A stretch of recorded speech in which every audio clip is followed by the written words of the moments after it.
Kalam UV அறக்கட்டளைக்கு என் மகிழ்வான வணக்கம். உயிரே போகும் நிலை வந்தாலும் தைரியத்தை விடாதே. நீ சாதிக்க பிறந்தவன், துணிந்து நில், எதையும் வெல். நேரத்தை வீணாக்கும் போது கடிகாரத்தை பார்.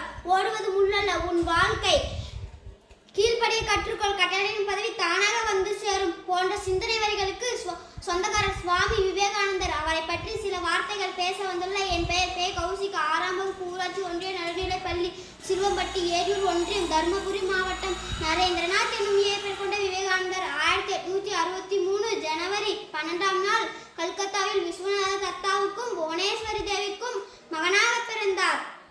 இளம் வயது முதலே தியானம் பழகினார். பகுத்தறிவாளராகவும் திகழ்ந்தார்.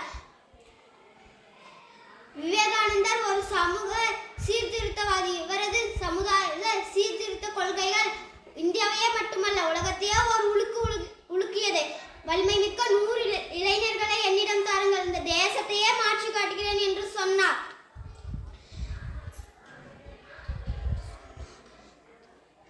இவரின் கருத்துக்களை இளைஞர்கள் எழுச்சியடை செய்வதாகவும் அமைந்துள்ளது. எனவே இவரது பிறந்த நாள் இளைஞர் தினமாக கொண்டாடப்படுகிறது.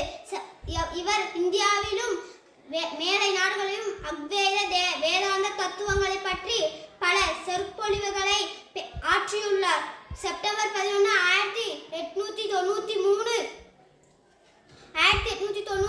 சிகாகோ நகரில் 7000 பேர் உள்ள மாநாட்டில் தன் உரையை என் சகோதர சகோதரிகளே என ஆற்றியுள்ளார். அரங்கமே அதிர 3 நிமிடம் தொடர்ந்து கரவொலி கேட்டது. அங்கு அவர் ஆற்றிய உரை எல்லா நதிகளையும் கடலையும் சென்று சேர்வது போல மதங்களும் இறைவன் ஒருவனையே